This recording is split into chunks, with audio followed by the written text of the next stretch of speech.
Well, hey there. Greetings, salutations, everybody. Welcome back to the channel. It is time for our Andor episode 9, totally open spoiler after show, talking about all the details that happened in the latest episode of Andor. I'm one of your hosts. My name is John Campea.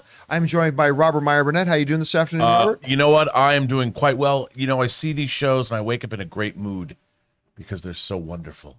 They, I wake up the days the shows are coming out and I'm in a great mood because I know I get to watch it a little bit later. Anyway, Kris Carr is also here. Kris, how you doing this afternoon? I'm great. I got to watch this at 7 a.m. That's when I like to watch these shows because midnight's too late. I'm an old lady. It works for me because I'm still up doing show notes anyway. So then midnight comes like, instead of going to bed, I just put on Andor and then I go to sleep happy. It's a nice feeling. It's great. Anyway, we're glad that you guys are joining us here. Here's what we're going to do. We are going to talk about our thoughts in an open, spoilery way of Andor episode 9. And then we want to hear from you guys about what you guys thought, your thoughts, theories, opinions, and questions, speculations about Andor. You can use the super chat feature and send those in. The super chats are now open. They will be open for a little while longer. We will shut them down soon enough. So if you've got a thought, theory, opinion, or question about Andor episode 9, go ahead and fire that in. Okay, Rob, let's just go right to you. Look, we already talked about this episode on the John Campea Show this morning. No details about it, though. We all thought it was great. But what were your general impressions of the things? Which moment stood out to you the most? What was the highlight of the show for you? Well, I think the revelation about what's actually going on inside this prison and the idea that, when the power started flickering, there's something like the idea that they're exterminating these people en masse. Like, it truly is the most horrifying. It harks back to half the 20th century history we've got, whether it was in what was going on in Cambodia, what was going on in Germany, what was going on in many different places throughout the world. It's just horrifying. And I'm surprised that this show it pulls no punches. And that's I think one of the great strengths of the show is that it really goes there. And it is really showing you on every different level how horrifying the Empire actually is. And they're really humanizing the horror, rather than it's just some random, well, they're bad guys. Here are stormtroopers. And we never felt the horror and the terror of what the Empire did to the everyman. Like, we understood the idea of an empire and there was a rebellion, but you never really knew why. And I think what this is doing is it's really delving into it's accentuated the Star Wars universe. It's made it a much more, to me, dangerous and terrifying place, as opposed to ultimately, John, Star Wars is just kind of fun. Like, yeah. I always had fun with Star Wars when I was a little kid. I'm like, wow, this is great. Now, I think this is really elevated. I really want to go back when this first season's over and rewatch A New Hope and just see if I look at it in a different light. Like, even those scenes with the Imperial, what I like about this is all of this is derived from the original Star Wars, A New Hope.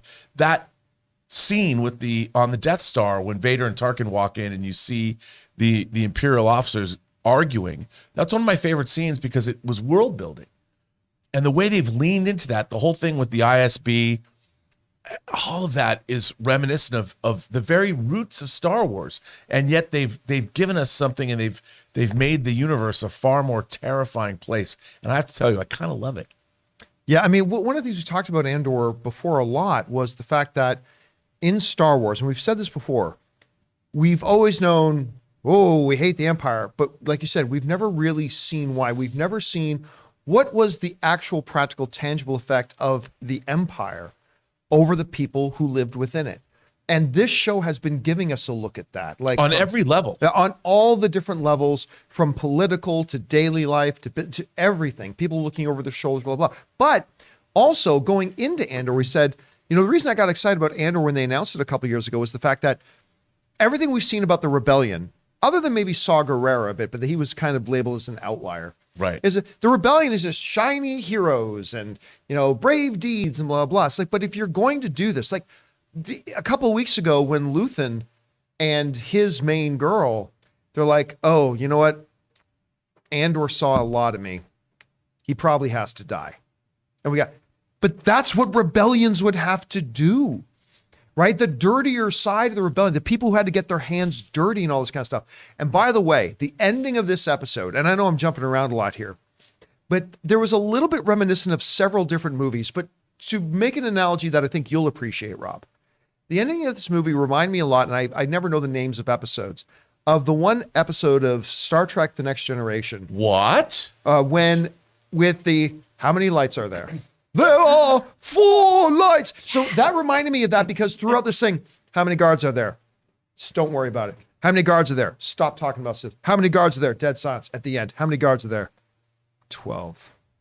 Like just that tool, that narrative device they used to do that, and it ending on that moment was so literary. That would be the 6th season episode, Chain of Command Part 2. Mm-hmm. And I don't know if I'm impressed or a little bit sad that you knew that right off the top of your head, but I'm going to go with impressed. No, you know what? That's actually a great analogy, because that episode of Star Trek: The Next Generation was all about torture, and it was Amnesty International was advocated for that episode, and it's a great analogy, because that's what happens, the dehumanization of what totalitarian civilizations can do to human beings, and in a way you're absolutely right, because the prison that they're in is designed to do just that. It's designed to dehumanize you, to literally turn you into a human cog in a machine that is to do one thing, which is build this, whatever they're building, parts to the Death Star maybe.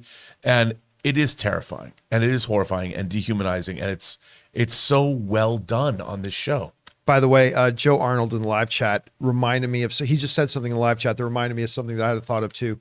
How many of us, come on, be honest, everybody. How many of us, when Bix is chained up to the chair and she's just in there with the doctor, very pleasant bedside manner for a torturer, by the way.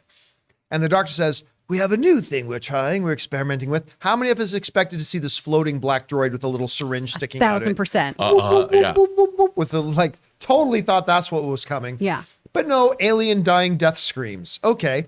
And it drives her, but oh my God, that torture scene when he puts the headphones on her and she breaks almost instantly, that was spine chilling. Yeah. Like absolutely spine chilling. And you felt it in the horror of it. And then, oh man, the death of the old guy, which you kind of saw coming. He was struggling through the whole thing. But when they realized, just say, look, there's no, we got to kill him now. And he's the lucky one. He's getting the easy way. That's sad. That was sad.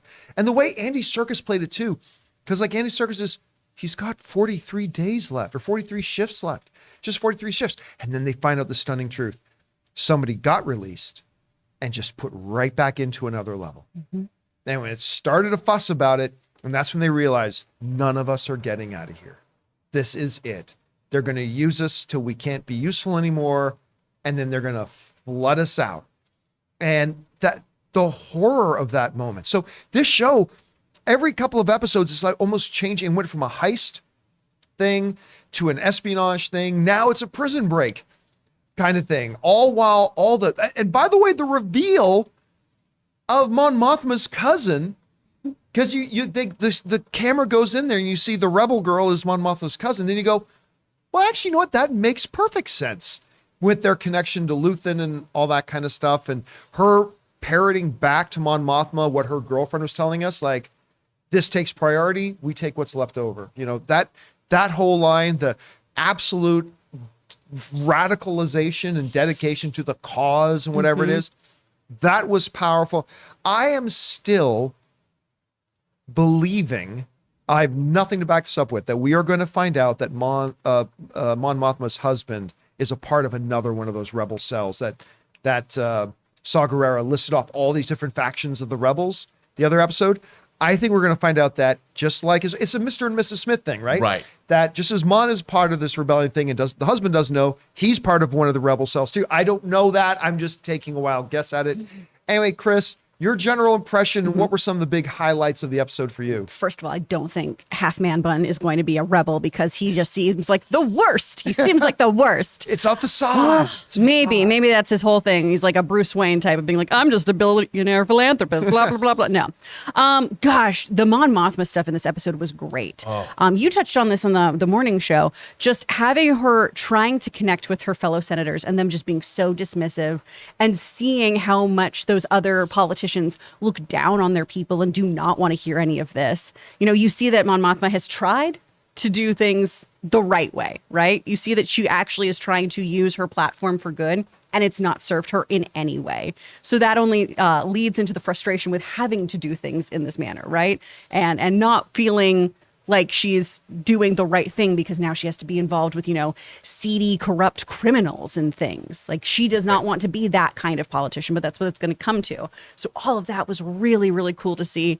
And then Andy Serkis. I mean, come on. This is the episode where we go, makes sense. Makes sense why you're being used here. All right. Because the gravitas and just the tiny different nuances that man can bring to his face come through mocap work. I mean, he can just do the slightest little twitch of his face and it tells so much. And it was so good to see him in here. I love this. Oh, and Cyril and Deidra.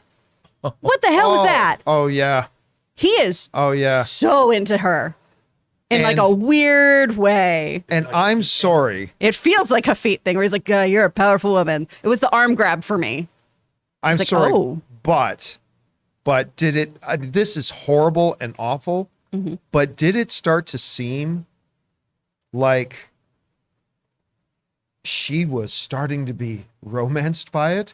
The way she played it in her face. Like, she's like, first of all, no healthy, sane, self-respecting woman should see anything of what this creeper is doing as being in any way charming. Yeah. But while she is this hardened, like merciless, single focus driven ISB officer, they're also playing her like she's a little damaged. Mm-hmm. And because you would have to be a little bit damaged to find, and because you could see it in her face a little bit as he's like spouting off all this creepy ass stuff. There was part of it, like the way this actress played it, you could tell a little part of it was like, well, that's so sweet. But like realized, like, I don't know, there was something so awfully cool about the way that I'm not sure even how to put it. But I think you've definitely have something there because, the way that she's been treated by her superiors, like when we first saw it, she was getting berated by that other officer. I forget his name. And I thought that it was going to be like, I thought the story was going to go, here's another thing, John, I like about this. I thought the story was going to go differently. But the fact that she was able to get the upper hand and through her own ruthlessness and efficiency has caught the eye of the Grand Maester. It's called right. Grand Maester. And so suddenly she is, I mean, by being more dangerous and more scary and more ruthless, she's proven that she's the best person for the job. And I love that. I love that confounded what I was expecting and has made, she's truly terrifying. And the casting, first of all, I can't imagine someone with a better face to play this role. I just look at her, I can't take the way she can look, because she has the ability to have sympathy in her face when she's trying to talk to somebody right before she's going to stick some cattle prod right in your stomach. I mean, her ruthlessness knows no bounds, and I am so there for it.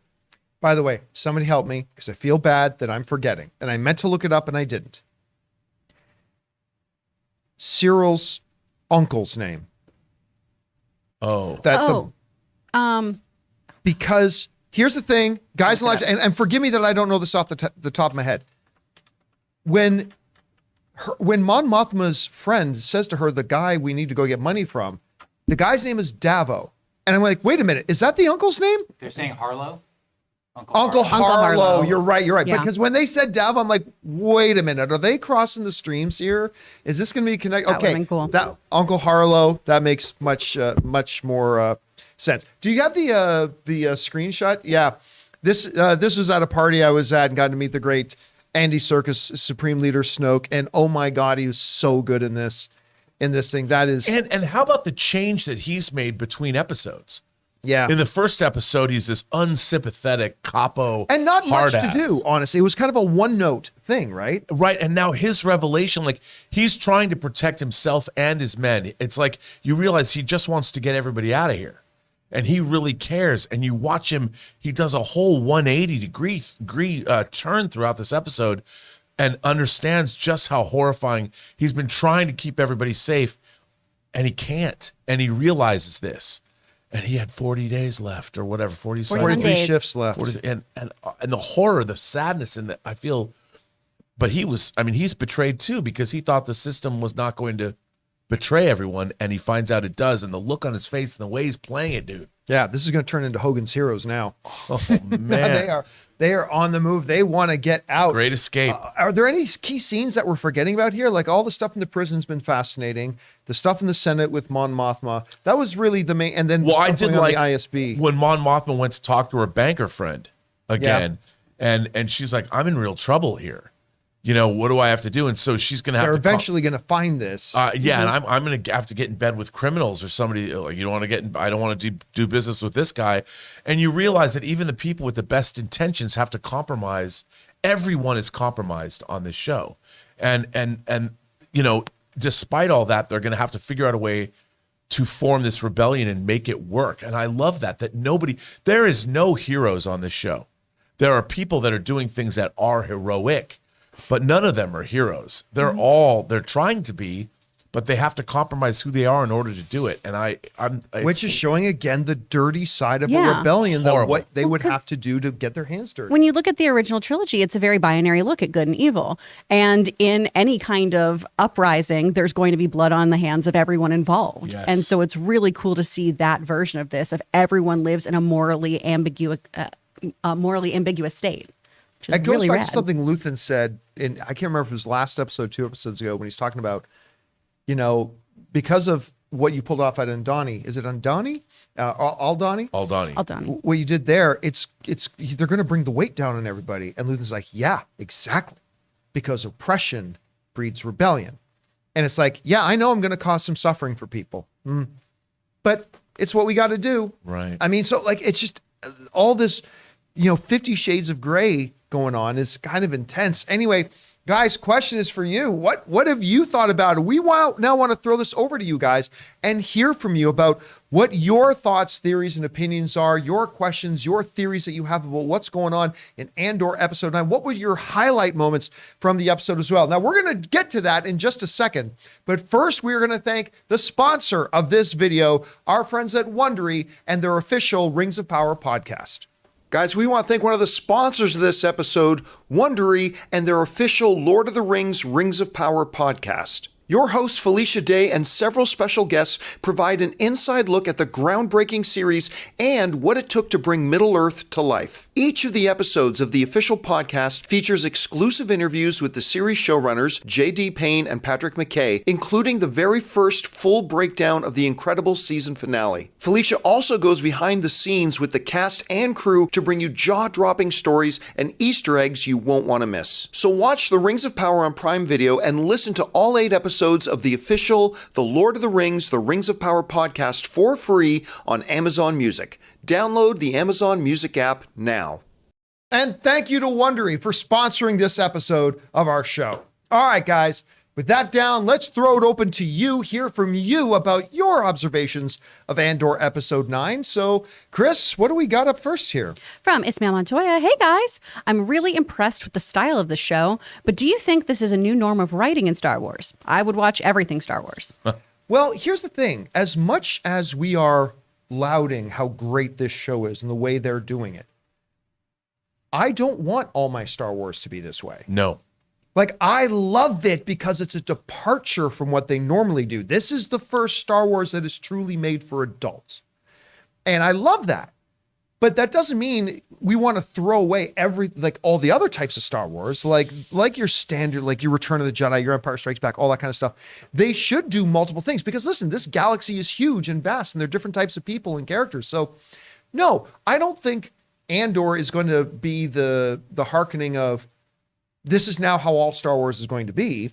But hopefully it'll mean, hey, while we're doing all this other stuff like, Tales of the Jedi or Obi-Wan, while we're doing all those types of things, we are also going to do more of this. Yes. Is that how you think they're going to approach it? Yeah, I would hope so, because, the diversity of storytelling within the Star Wars universe, I think, is only a good thing. Because it has been fairly limited. Yeah, absolutely. But we can now see the same way that like the Marvel Cinematic Universe was leaning into different kinds of stories, like you pointed out, John. You had a heist, you've got a prison break, very much World War II type genres. And I think that the final 2 episodes are going to be our battle episode. it's going to be whatever that is. Right. Two factions clashing. And I think it's terrific because, you can do anything within the Star Wars universe. Anything. And this shows that. All right. What do we got up next?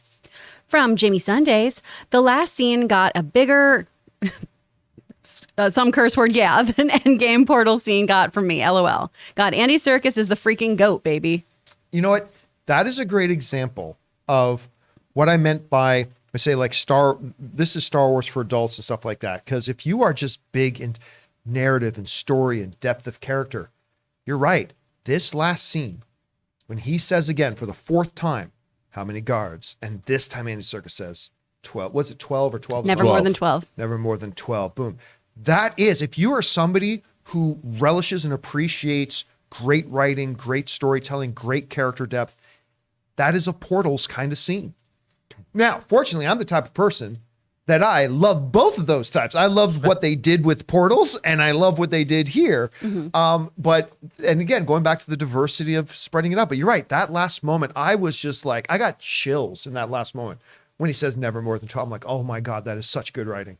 Like, it's just, so good. All right, what's next? From Jamie Sundays again, Deidra is literally the best villain since Darth. I don't know that I'm ready to say that, but she's already right up there. And I'll be curious to know if she's a season 1 villain or if she's going to be a series long, both seasons kind of villain, because she's terrifying. And I think we're going to see her get promoted as well. Well, what I really like to see is I'm an equal opportunity guy. I like to see dangerous functionaries amongst the Empire being strong, fearsome women. Because why I'm tired of British, effete British officers. I mean, I think she's doing a great job. And she's she's like more dangerous. I would love to see her become a Sith Lord, even though that's not part of what. Yeah, but she's got big Tarkin vibes. Oh, man. And that's what I think she's going to be. I mean, what if you find out that she's actually above Tarkin at some point? Like, we just had never met her before. And you're watching her ascendancy to a major position within the Empire. I mean, maybe she's not on the Death Star, but maybe she's somewhere else we just haven't seen. I mean, I'd love to see her. Please make it to season 2. Please I actually think she gets the Grand Maester seat. I think she ends up becoming. Ooh, I think she becomes that guy. I mean, that would be. I'll tell you one thing though. I do want her to ascend and get either the gray or black uniform, because that would be the great transition. Well, even the Grand for Maester her. would be the what? I know, but I mean, higher. She's out of the security service. She's like. You mean she's out of the ISB? Yeah, like she's gonna run a Star Destroyer. I mean, or a well, capital technically, ship. she already outranks any Star Destroyer captain. Oh well, okay. Think of KGB in Russia. Yeah, that's true. All right, what's next? From Albert L. Another great thing about Andor, in my opinion, it's written in a way that you don't need to watch the movies or other TV series, cartoons to fully enjoy it. Right. No, it's true. This reminds me of the way Marvel used to be for so many years. With Marvel for so long, it didn't matter if you'd never seen any MCU movie. Whatever the next movie coming out is, that can be your first movie and you'll be totally fine. It's gotten a little bit more convoluted lately, where now it's like you do have to have some prerequisite knowledge to even basically understand what's going on in some of their TV shows and movies. But this is you're right. Andor is not just a great type of show for Star Wars for adults and everything. It is a great entry point for people who have not been on Star Wars, maybe ever, or maybe not since the originals or whatever. If you've not watched anything else, it doesn't matter. You didn't have to watch Rogue One. You didn't have to watch the sequel trilogy, the prequel trilogy, the original trilogy. This can be an entry point into Star Wars for you, and you're not going to feel lost or anything at all. This morning's episode was the entry point for my friend Jillian, who was hanging out with me, where she's never seen a Star Wars. And she's like, this is really interesting. Is it all like this? I was like, no, but tuck in. But this show is, and it got her really excited. All right, what's next? From Justin Welsh, hey, Singing Posty. Hey, crew, right after Bix's insane torture, Cutaway seemed like a nod to OG Star Wars after Leia's torture by Darth. 100%. Yeah. Shutting of door, soldier walking, etc. Yep. I said, like, I was basically the living version of the Leonardo DiCaprio and Once Upon a Time in Hollywood meme, where I'm like, right. Like, and it's like, that's the exact camera shot. Boom, boom, boom. All I was missing was the big drum. Boom, boom. Like, it was 100% that. Welsh, it was 100% that I totally got that, and I almost jumped out of my seat when I saw it. That was a great little nod to that. All right, what's next? From Jamie Sundays, I feel like I'm watching Star Wars directed by the Coen brothers or Fincher or even some Denis I always butcher his Denis name. Villeneuve. Thank you so much. This filmmaking is top shelf. Agreed. No, it's 100% absolutely is, and this is why my very first social media reaction to this is this show does not feel like a Disney Plus show. It feels like an HBO Max show. And it continues to feel like it's shot like an HBO Max show. It's written like an HBO Max show. And you are going to see Tony Gilroy, I think, become very prominent in the Lucasfilm hallways and circles. I think you're going to start to see the evolution of two different kinds of branches. I think you're going to start to see, all under Kathy Kennedy for however long she's there, you're going to have your Jon Favreau's and, Dave Filoni with them kind of doing one sort of thing. And I think you're going to see a whole new thing with Tony Gilroy overseeing other stuff. And you know what? Awesome. That would be awesome if it does, because I think that just means good things for all of us. I agree. All right, what's next? From Daniel Fitzpatrick, loving the show. It's a great fresh Star Wars take. So sad when Olaf died. No more than 12. Andy Serkis is pissed off. Again, it's the way Serkis transitions from, hey, I'm this guy, do my job, I'm a hard ass, blah, blah, blah. And then this one, it's like, no, you remember, he's not a foreman. He's a prisoner. And he's a rat in the maze, just like the rest of them. And now he's realizing that this system, he chose to trust. He chose to trust that, hey, yeah, if we come in here, do our time, if we follow the rules, and if we do things right, then we get out. And now he's realized that whole facade was just a mirage. And the way he plays it in his expressions, his tone, his face, everything, you see the deconstruction of a man's belief. And it's just so brilliantly played. It's just, it's Shakespearean. It's absolutely Shakespearean. All right, what's next? From Sam Fisher, poor Olaf. I kept waiting for him to get his hand crushed or something, but what happened I think was even worse. And I love Kino. I don't understand. That's Andy Serkis. Oh, yeah, the character's name. Yeah, you're right. I kept expecting like him to accidentally cause an accident at the table, right? That's going to make them fall behind or whatever. But it went much, much worse. And then again, when the doctor comes in, you realize, the doctor's a prisoner too.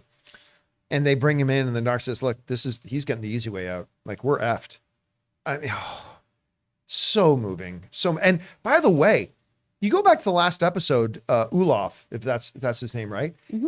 Older guy, but he looks completely energized, spry, the whole bit, blah, blah, blah. Let's bring up that last picture again, Taylor, but the way that he throughout, and I'm sure part of his makeup, part of his way he played it, throughout the episode, every scene that we would come back, he was deteriorating a little bit more and more and more. The way he would, not just the color of his face, but the way he played and moved. It was just, you felt that slide ultimately ending here in the heartbreak of, it's like a horse with a broken leg. We just got to put him down now. Oh, man. When he was still alive. I'm not dead yet. Yes, you are. No, it's just heartbreartbreaking. Absolutely I've been very badly burned. All right. Did you guys recognize him too? Because it took me a minute of like that actor. Oh, wait. Was he in Harry Potter? He was in in Guardians of the Galaxy. He's the broker. He's also, oh my goodness, yes. He's also in Keaton's Batman. He's the first person who he's like, I'm Batman. Yes. What are you? All right, what's next? From Cody Hunt. I'm officially terrified of Deidra after this episode. This is the best performance she's given all series. She's chewing the scenery. Love it. Well, I think what we're starting to get here is the more we know the character, we recognize more of these things about her. I don't think she just suddenly turned on things in this episode. The things she's doing this episode are built upon our pre-existing understanding of her. Yeah. That just, it's like watching Parks and Rec. Like you can walk in and watch the first couple of episodes, forget season 1. If you've never watched Parks and Rec, just skip right to season 2. But you can watch a couple of episodes and think, this is charming and fun. And then you start thinking that the show's getting funnier and funnier and funnier. It's not. What's happening is because you're getting to know the characters, the things they're doing are funnier and funnier and funnier to you. And I think on the opposite end of the spectrum, that's what's going on with Deidra. The more we get to know her, the more profound the things she's doing now become to us because we know this character now. But she's also being led out into the field. Before we met her, she was sort of in the office, so to speak. And now she's like, no, I need to go do this because she's the only person who's getting that bigger picture. What's really interesting, and I hate to say this, I mean, I'm Team Rebels all the way, but I find her investigation fascinating. It's almost like we're watching a cop show, you know, where it's a cop procedural, except it's on the opposite ends, and she's trying to find out what's happening. And she's really good at her job. She's like Sherlock Holmes, and I love that. And the funny thing is I don't like myself for loving how good she is at her job. Yeah. And that's another thing the reason I love watching the show, because it makes me see things from all these different perspectives. And do you guys too recognize the juxtaposition they're setting up? Because essentially, her and Luthen are the same character. Mm-hmm. They are both absolutely driven with the absolute belief that they are absolutely right.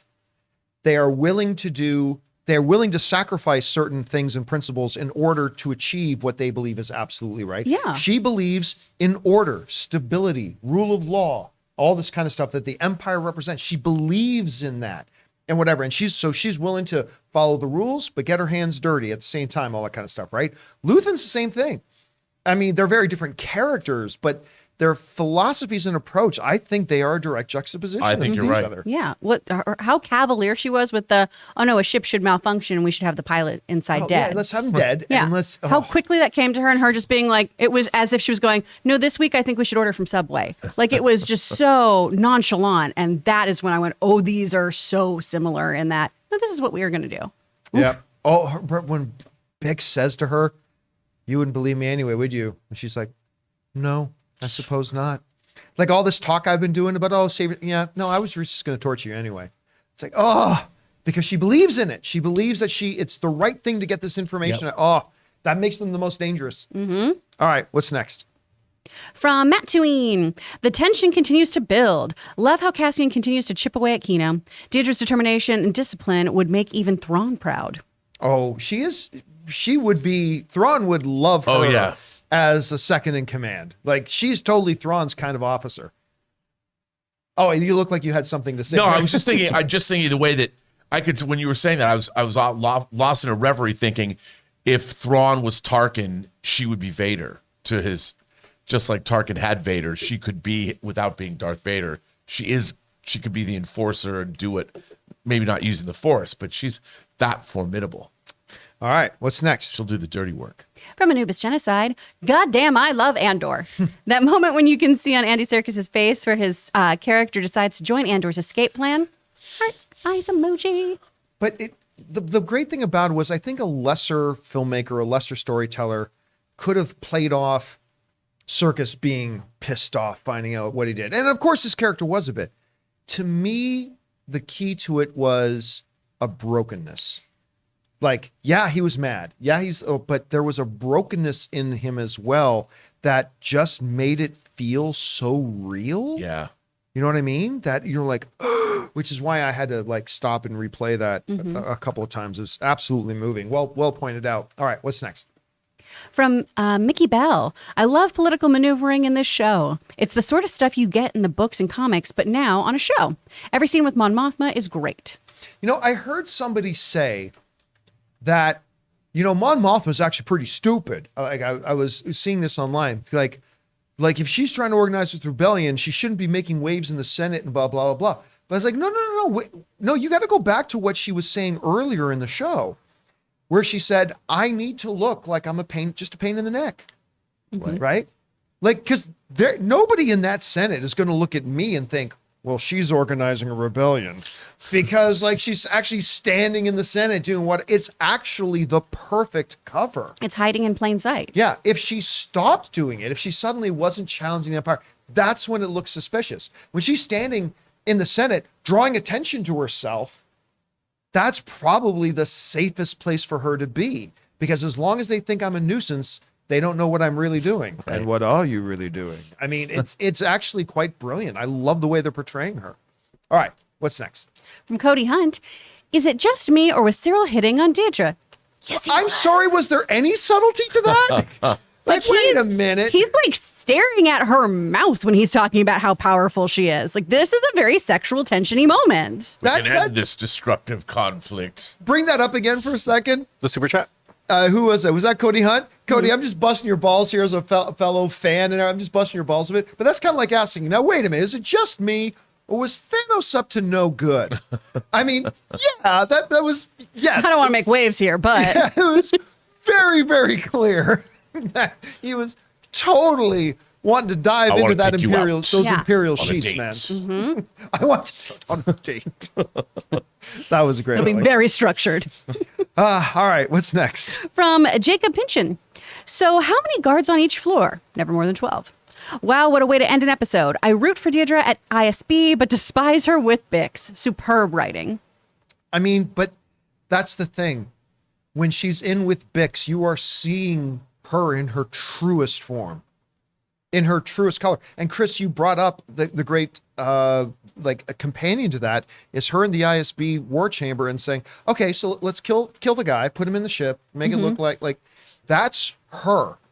That's her in her purest form. Yep. And it's shaking the way they create these characters. Listen, I'll tell you what, and it's not just Deidra or Bix or Andor or any of the rest of it. It's every side character. In the first couple of episodes, the dude who works in the yard, that's Andor's buddy. Completely compelling character. Andor's mom, completely compelling character. Even the dipshit who turned in Andor, Bix's, squeeze, even him, like they just write these characters that they feel extremely familiar. Yes. It's just, again, I know I use the phrase a lot, but it's just next level stuff. It's incredible. No, and the thing is that it's the depth of writing. I would call it 3-dimensional in the sense that you're getting to a real 3-dimensional look at all of these people and how complex and layered they are. And that is not something that, by design, by the way, I'm not criticizing Star Wars, but I'm saying that the way Star Wars was set up with A New Hope and with Empire and with Jedi, we're not looking at the depth of characters here. We're looking at more of a traditional good versus evil by design. And this is the exact opposite. And I think it's great because if we didn't have what we already had with Star Wars, I don't think this would work necessarily as well because we'd have nothing to compare it to. And the fact that it's so different allows us, at least for me, I'm like, man, I love this. I just love it. Did you see the meme that was going around this afternoon a little bit? It's got a picture of that scene where Cyril and Deidra, he confronts her in the ISB foyer, right? And it's put out by a major Star Wars fan, okay? It's put out by a major Star Wars fan. And it's got the camera shot with Cyril. It's got an arrow pointing at him. It says, average male Star Wars fan's ability to talk to women. And then Deidre's woman. And it's like, yep, there you go. That's kind of representing us. Now, we have zero skills when it comes to that. That memester is not wrong. All right, what's next? From Shams, did you guys notice how Andor is starting to tie to Rogue One? Melshi and Cass met in prison and then fought together on Scarif. Yeah. I love the immersion. Yeah, they've been dropping in little things like that. I've had a few other people, no, Taylor, just no. They've been starting to drop in more and more of these little things like that. Like if you're watching, and I've had a few people write to me, say, John, did you notice this? I'm like, oh, I didn't notice that, as a matter of fact. They're starting to draw some very subtle little connections there. And I think those are going to intensify as they move forward. Yeah. All right, what's next? From Sam Fisher, at least the Doctor takes pride in his work. Ooh. He does. Whew. I'll tell you what. I mean, yeah, listen, I'm about to torch you, but that doesn't mean we can't be civil with each other. That doesn't mean I'm just good at my job. That doesn't mean I can't treat you with respect and have a normal conversation with you. Here we go. Oh, hey, you find this interesting. So we got these sounds from this guy. And I oddly found the Doctor rather compelling, as a matter of fact. No, again, he was great too. I mean, and that's, it's like when I used to watch old movies when I was a kid growing up, it didn't matter if a character was on screen and only had like one line of dialogue. They had a character. You could tell it wasn't just, no one just came on and said their line and left. All of these characters, they're cast well. They have rich characterizations. The writing is so great. So no one just goes, it's a torture device. They'll tell you, well, somebody brought it to me. We'll make you talk. No, they totally went a different way with it. And it could have been so mustache twirly instead of just, hey, we found that the voices of these dead kids really mess people up. I'm so excited for you to hear this. Okay, let's go. Wait to hear the B-side. Yeah. All right. What's next? From Sam Fisher. Right now, there's 1,000 people going, what's next? From Sam Fisher. Right now, there's 1,000 people going, what's a B-side? Anyway, okay. What's next? From Sam Fisher. Can we talk about Deidre's face twitch at the end of the first scene? So good. It got across her anger and disgust better than any line of dialogue could have. Which scene was this? The very first bit of the interrogation scene when she's leaning into Bix, there's this twitch on her face near her eye that is just it's so good. She's so good. She's incredible. By the way, it's just, and we were talking about how you're seeing the true Bix in there. Even the way she was like, no, leave him there. And then they bring Bix in. Get him out of here. It's like, oh my God, she's playing this like a violin. Oh, it's great. I love this character. She's so bad. All right, what's next? From Mark Pargas. Amazing production design. Shocked Disney spent only $15 million per episode. Imagine if they had Rings of Power budget. Well, I mean, a lot of Rings of Power budget was also just getting the rights to the show. Yeah. But no, listen, they know how to do it well and they do it right. Look, a lot of scenes take place in that ISB chamber, right? Like some of the best scenes in the show. But so they build it and now they get to keep using it and go back to it. They built the prison set and they've been able to use it for 3 episodes, or next week there's going to be 3 full episodes they get to spend in there. So it's not always just about the budget, it's about what you do with the budget you have. And one of the things Lucasfilm has done, to a fault sometimes, because they've had an over-reliance on the volume and on the virtual stages and stuff like that. But what they do really well is like, once we've built something and paid for something, let's use it as much as we can. And that's one of the things that how many times have they gone back to, I forget the name of the world that we started on, that Andor's mom is on. But how many times we've gone back there? That same city street, that same whatever, right? Like, so that's just a good use. That means they've got a good line producer. They've done a really good job of figuring out how can we tell our story, but also do it effectively and efficiently. So that's a whole nother level of stuff to appreciate. Absolutely. All right, what's next? That's good. From the man with the master Ferrex, plan. thank you. Ryan Cleary in the live chat is saying Ferrex is the name of the place. The man with the master plan says, poor Bix, the doc is very, very creepy. Yeah, and here's the funny thing, though. The way this doctor plays it, you feel like, all right, well, your misery is going to be over now. We're gonna put you down. Or he could say, hey, I was wondering, after you cleaned up, would you like to grab a drink? Or like he could go either way. That's what I love about this doctor. He's great. All right, what's next? From Paco San Miguel, that ending got me excited. I mean, again, look, the one side of me wishes just like, boom, pow, explosions. Like you got to seem like Portals and Endgame. You're like, right? But then there's the other side of me that really likes the literary approach and really masterful storytelling and ending with how many gods? Right. That part of me now going, And so I have a feeling when we get into like the climax of this season, I got a feeling my brain's going to explode. Yeah. I mean, I'm looking forward to next week because all hell's going to break loose. Yep. I expect a great action set piece. I love prison breaks. All right, what's next? From the man with the master plan. Hey, a couple weeks ago, I wrote in speculating that Deidre is the sis, but not anymore. Maybe it's Vel's lover? The sis got to play a role, right? Who's Andor's sister, who he was looking for at the beginning. Oh. Yeah, you forgot about that, didn't you? I totally forgot. That's this whole show started with him looking for his sister. No. Because Deidre was not up till a year ago a stripper in a bar. Right. Yeah. So his sister was there. So it can't be Deidre. But I had totally forgotten about that plot point. I wonder if they're going to resolve that this season or if they're going to carry that over into next season. I don't know. I think we're going to see it brought up again this season for sure. It might not be solved, but we're going to hear about it. I think it's another way too to get Andor to stay in the game of, hey, I tried doing the whole like gun for hire thing. This isn't for me. What if I told you I could find your sister? Now, here's a question. Do we know in the show right now, speaking of Andor's, how long, at the beginning of this show, how long has Mon Mothma been a senator? I'm not sure. Could she have, maybe been in the dancing arts before becoming a senator? They said that could she be Andor's sister? Around the time she got married, around when she was like 15 is when she became a senator. She got first censorship. Yeah. So That's she's been right. doing this for a while. All right, so no stripper Mon Mothma. Okay, what's Darn. next? From Sam Fisher, if Vel and Mon are truly cousins and it's not just a cover, then I don't think Vel is Luthen's daughter. Me too. Yeah, I agree with that. That would have been too I completely convenient. agree. Yeah. Although, I mean, I am not going to fall out of my chair in shock if we find out later that Mothma and Luthen are brother and sister. They haven't, when you think about it, they haven't done or said anything in the show that excludes that from being possible. That's probably not what they're going to do, but I mean, which theoretically could mean that she is Luthen's daughter. They could.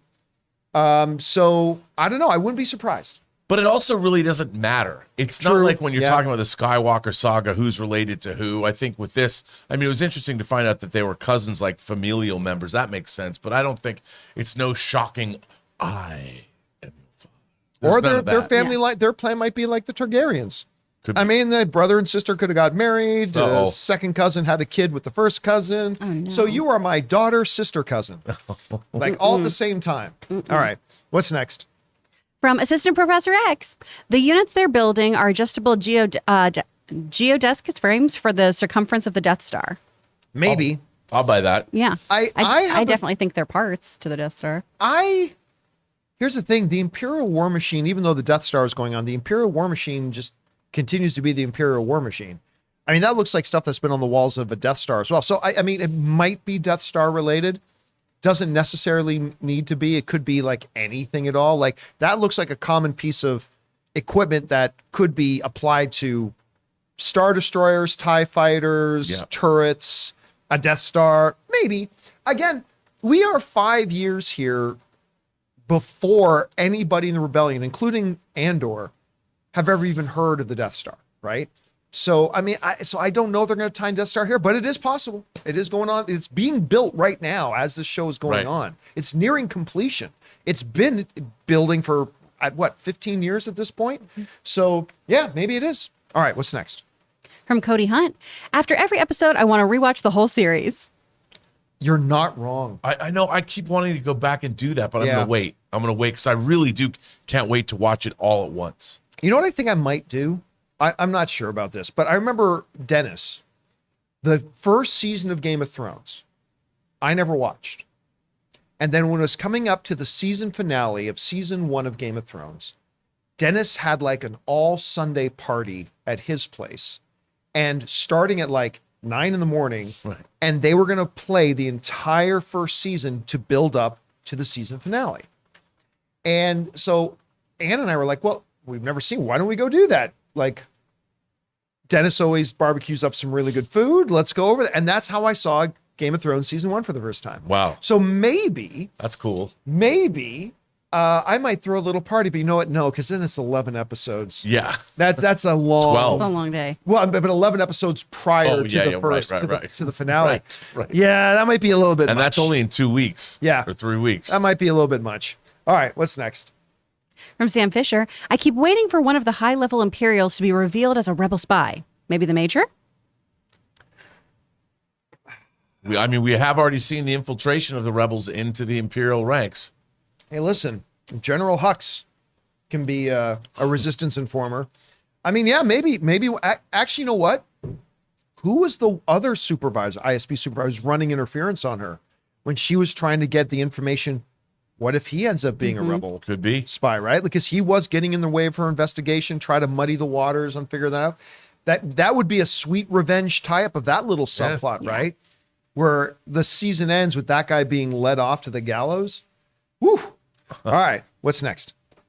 From the man with the master plan, is it me or was there a lot of sexual tension between Cyril and Deidra? The last part where Circus said 12 guards was a great way to end the episode. Yeah. Yeah, again, if this movie was French, that scene would have ended with them staring at each other intensely and then start making out. I say that because we just watched Ratatouille recently. I don't know if you remember, but as Ratatouille's going through Paris the first time, he's above one apartment and he sees like a man and a woman arguing and even a gunshot goes off and he looks and they're staring at each other angry and then they just start making out. It's like, that's totally, if this had been a French thing, that's totally what that would have done, even if it was French-Canadian. All right, what's next? From Anubis Genocide, Deidra is becoming one of my all-time favorite Imperial officers. Not since Tarkin or Thrawn have I felt so chillingly terrified by an Imperial. The interesting thing, too, is that she is not a one-dimensional mustache-twirling villain. There is a conviction to her. Like, even Tarkin, who I love Tarkin. By the way, the Star Wars Tarkin novel is actually really quite good. I discovered his first name is Wilhuff Tarkin. Yeah, But- that's right. But even Tarkin, who's a great character, there's just a pure evil to him, right? And they play that in Rogue One as well and stuff like that. With her, again, it's a great book. Like, this is a really, really great book. So if you get a chance to listen to it, it gives you a great sense of the dynamic, not just of Tarkin's place in the Empire and how he ascended to basically being the Emperor's right-hand guy. The Emperor created the position of Grand Moff. Right. There were Moffs. There was never a Grand Moff for that. And it's really great in giving you the dynamic between Vader and Tarkin. Because even as a Star Wars veteran, years after the original Star Wars trilogy, really, what was the power dynamic there between Tarkin and Vader? This book actually goes into it quite well. But with her, I've never had an Imperial villain. A lot of Imperial villains that I've loved as characters, right? But I've never had an Imperial villain where there's so many scenes where I'm rooting for them. Like, as she's doing her investigation, I'm like, yeah, find out about this and follow that thread. Be the Sherlock Holmes of the Star Wars universe. But then you realize, oh my God, she's so bad. She's torturing people and murdering people. But you find yourself cheering for him. I never found myself cheering for Vader. Right. Like, even in Rogue One at the end when he's doing his amazing scene of killing everybody, it's awe-inspiring to watch and it's really cool, but you don't find yourself cheering for him. No. But with her, you find yourself rooting for her right before you see her killing people and torturing a woman, saying, hey, yeah, go hang that guy in the city streets. It's like, wow. Just incredible. Incredible stuff. All right, what's next? From Cody Hunt, 2 big reveals this episode. Velasquez's mom's cousin, thought for sure she was Luthen's daughter, and no one ever gets out of prison. Just another floor. Yeah. Yeah, and again, they've spent several episodes talking about the RPDS or whatever the new legislation is that was doubling prisoner sentences, and then you even see Mothma on the Senate floor trying to repeal it and all that kind of stuff. And it's like, so this is a relatively recent thing about, you know what, people with problems in our empire, they just don't get it out. We don't care if it's jaywalking, we don't care if it's murder, we don't care if it's tax evasion. They don't get out, they die. And we're seeing the tightening of the grip of the empire that Leia later, 5 years down the road, will say, the more you tighten your grip, the more systems will slip through your fingers. Mm-hmm. So yeah, it's compelling stuff. All right, what's next? From Matt Tween, don't know who Anto Krieger is, but he's about to be in a lot of trouble. I can't remember who that is. I lose track of the names. Was that the pilot's name? Is that the rebel pilot they get? It's hard because I do get frustrated, John. Another rebel. Because I don't know all the names. I have to stop and think. You go, who's this? Yeah. I need my action figure guide so I can look at the action figure and go, oh, that's this person. That's how when I was a kid would memorize like Yi and Weequay and all these people. I needed my action figure. All right, what's next? From Cody Hunt, the faces of Andy Serkis. That's why you bring him in. Man. Yeah. I mean, just his acting, the way the grimaces on his face. I mean, he's so good. Well, and like you pointed out, I'm sure that for an actor to learn to emote like motion capture, he started a motion capture company. Mm-hmm. So he's been doing this kind of thing, and the kind of acting he's giving us, man, you can't take your eyes off his face. Well, for years, whether he was Gollum or Caesar or whatever, he is acting with his face. Yeah. Mm-hmm. And he has totally transferred that from mocap to live action. And that's part of the reason why he's just killing it right now. Because so much of his performance is in his face. Yeah, it's a really brilliant sensibility because you are the skeletal structure for an animator. So you have to be the muscles and canvas for them to work off of. Yeah. So the way that he can manipulate his face and provide that for an animator is just beautiful on camera because, he has such a very, very clear understanding of how to utilize his instrument. Yep. All right, what's next? From Andy, kept falling asleep during Andor, not because it's boring, as it's awesome. I can't deal with midnight releases anymore, and She-Hulk being done proves that for me. Hey, listen, if it's a midnight release for you, that means you're a West Coast person as well. We got it easy. Like our film, TV loving brethren and sister living off in the East Coast having to deal with the 3 a.m. drop. And I know a lot of them that do stay up till 3 a.m. to watch it. So we got it easy. We got no right to complain. But you're right. If you're not used to it. Andy, go to bed at 9 p.m. like a geriatric, and then wake up at 5, do your exercises, and watch the show. It's a beautiful morning. It's a great day to start. Yeah. All right. What's next? From Jonathan Bunch, Cyril and Deidra arc has me so intrigued. Can't wait to see how it plays out. Yep. Me too.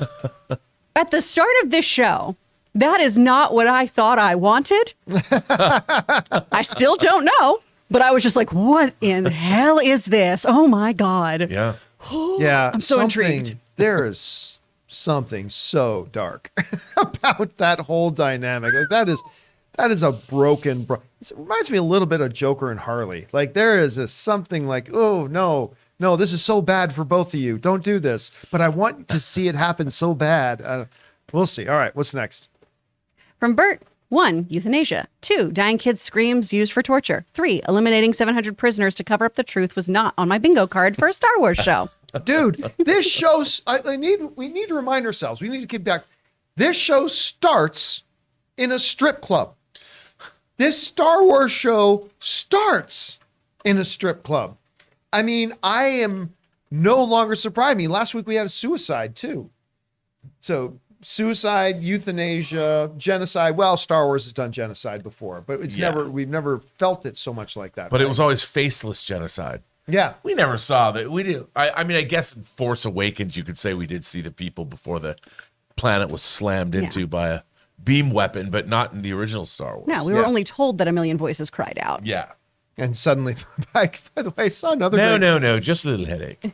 I saw another great meme going around. You know, there's that iconic picture of Luke and Leia on the Millennium Falcon right after they escape the Death Star, and Luke is despondent because kind of like leaning. Yeah, like because Obi-Wan just died, and Leia's there's got her on her shoulder, and the meme says, "A girl whose entire planet was just wiped out a few hours ago, consoling a boy because his martial arts master just got killed." It's like, yeah, I never thought of it like that. That's actually a pretty good observation. Is it? That's it. Hours ago, but a man you just met is feeling sad about his martial arts mentor. That is such. It's like, yeah, you know what? I never thought of it that way, but you're right. It's like everyone's relative, John. You it's just all lost relative. one guy you practically met 24 hours ago. Okay, my entire planet's gone. I mean, everyone's got dead people. Suck it up. Everyone's got dead Everyone's people. got dead people. As Rocket would say. All right, what's next? From Jacob Pinchin. So how many guards on each floor? Never more than 12. Wow, what a way to end an episode. I root for Deidra at ISB, but despise her with Bix. Superb writing. Oh, we already did this one. Sorry about that. Did we? Or would you just have a lot of questions? That's a like repeat. Okay. Mickey Bell. I think Rob alluded to it last week, but I definitely want a Mon Mothma Palpatine showdown. It really feels like the noose tightening around her. Yeah. I mean, look, do I think they're going to do it? I don't know, because we've heard Tony Gilroy saying they're going to move away from fan service. But I do think that this show is so steeped in the Empire itself that getting a Palpatine scene, and whatever he says is going to be great. Yeah. If we were to do it, it's going to have meaning, and it's going to cut whatever Palpatine says. If it's to Mothma, it's going to cut to her very soul, and I'm sure we're going to be like, he speaks a lot of truth. You're going to, because it's not going to be black and white, and I'll be like, maybe she is wrong. Maybe there shouldn't be a rebellion. It's going to be terrifying, but I'm not saying it's going to happen. I think the disheartening and the breaking of her is going to come because we saw a little bit of it in this episode when she realizes how many senators are just tuning her out. And I think she's going to get to the point where she realizes, like right now, she's backing the rebellion. But there's an element there still that she believes she can make the universe right the right way. Yeah. Right? In the Senate, in all this kind of stuff. Yeah. And I think there's going to come a moment, a come to Jesus moment for her, where she realizes the Senate is lost, that the Emperor's got them all. And I think that's going to be the thing that pushes her like full blown, like rebel leader. I totally agree. There's something to be like that. Absolutely. All right. What's next? From Bixter5001, thrilled more discovering double Olivier Award-winning actress Denise Gow as Deidra. She's a true talent. Never seen her be a villain before. I'm not sure. I don't know that I've seen her in anything else. I've never actually looked her up on IMDb to see what else she's done. I just know I've been obsessed with her in this. Like, I will watch anything this girl is in moving Yeah. forward, like anything at all. But She's probably in like a million different shows. Oh yeah, and then she was suddenly that? you're gonna see her everywhere. you it's just like don't when- see the hat on her. No, and it's like Yes, when the hat. you I'm just not learn a used to new it. word that you didn't know before, and you realize it's been around you this whole time. You just Mm-hmm. never really heard it. That's what she's gonna be like. Yeah, maybe. All right, what's next? From David Voss, this episode was friggin' amazing. Bring on the Oh, filthy. it absolutely, David. It absolutely was. And I like, and this is the great thing. Disney Plus, please. We still have 3 episodes to go. This is great. This show, if this was any other Disney Plus show, it would have been done 3 weeks ago. And here we are, still with 3 more to go. This is great. All right, what's next? From Matt Sanders, Cyril, this episode. This episode was great. Cyril, listen, again, I said it on the show this morning. I'll say it again. I could watch an entire 45-minute episode of Cyril and his mom just talking over cereal. And like, also the whole thing about as soon as what does he say? He goes, oh yeah, I got promoted. Oh, she said, oh my boy. It's just like, Yeah. I'm like, oh my God, this character's so great. I love this character so much. your greatness. God, I could watch a her spinoff show. Just call it Mom. I would just watch a Mom spinoff show where she like nags the emperor into submission. I would love to see this. Give She's my young great. Cyril a I job. love this character. All right, what's next? From Phil Corvelli, 40 minutes is too long, and I don't care about the plot line with the officer and his mom. I like the show a lot, though. Hey, listen, that is the beauty of storytelling, man, and the art of stories is that it all hits us in different ways. And if there's a big elements of it that don't work for you, that's totally cool. But I got to tell you, brother, though, for me, I am loving the mom and the son. And Yeah. they are taking him. Like when you go back to episode 1 and everything, we first meet him, right? You're thinking he's one type of person. But take away that uniform, now he becomes exposed. And we are seeing down to the raw nerve of really what he is. And he's awful, but I am becoming more and more intrigued with that character Yeah, he's Yeah. fascinating. and his dynamics. And you see where a character like that gets bred from when he's got the mom that he has, right? Oh, you went in my box. It's like, okay, Oh. Mom, That one I was like, ooh. What'd you have there, buddy? why is your sock all wet? Yeah. Never mind, Mom. All right, what's next? From Lewis Cook, I thought the door closing on Bix's interrogation as a soldier walks past was a great nod to Vader's interrogation on Leia in episode 4. Yep. I mean, yeah, we were discussed that a little bit ago. It absolutely was totally fantastic. I absolutely loved it. All right, what's next? From Daniel Baccara, I feel like interrogation method used on Bix would have been far more effective on Leia in A New Hope. Just horrific. The Empire has never been more threatening. Well, but was Goff? No, whatever. Dr. J, he's the only one of them, right? Like even the director of the ISP said, oh, you're using Doc J or whatever his name was? Oh, okay, there's only one of them around, right? So they Vader's got to use what he's got. Whatever tools are at his disposal. The old needle in the arm, pretty effective on most people. But her resistance to the mind probe is considerable. Well, it's because you just stuck her with a needle. But anyway, all right. What's next? From Justin Seymour, this episode proved why you cast a talent like Andy Serkis for a small part like that. Absolutely. Well, here's the thing, though. We thought it was a small part. Right. It's actually evolved to it's not that small part. I still hold out a 5% chance that this is a Snoke origin story, but still, it's really not a small part. And I think, well, I don't think he gets out of this. I don't think he gets out of the prison. Yeah, no. I think I'm worried about him. listen, I think there's a lot of people that don't get out of season 1. I don't think Luthen gets out of season 1. No. I think Mon's husband dies. I think her daughter I'd might love that. die. I think there's going to be a lot of people die. And I think Andy Serkis is going to have an amazing episode next week. For all I know, he's in it for 2 minutes, but I think he's going to be a major player next week. And I don't think he gets out of there. I only had 200 shifts left. Yeah. Yeah. That'll be like one of his last lines. All right. Was that it? That's it. All right. All right, guys. Well, that will do it then for this week's kind of debrief Andor episode 9 open spoiler after show. Thanks so much, guys, for joining us here and just kind of geeking out over this latest episode of Andor. It's truly fantastic what the show's doing. We still have 3 episodes to go.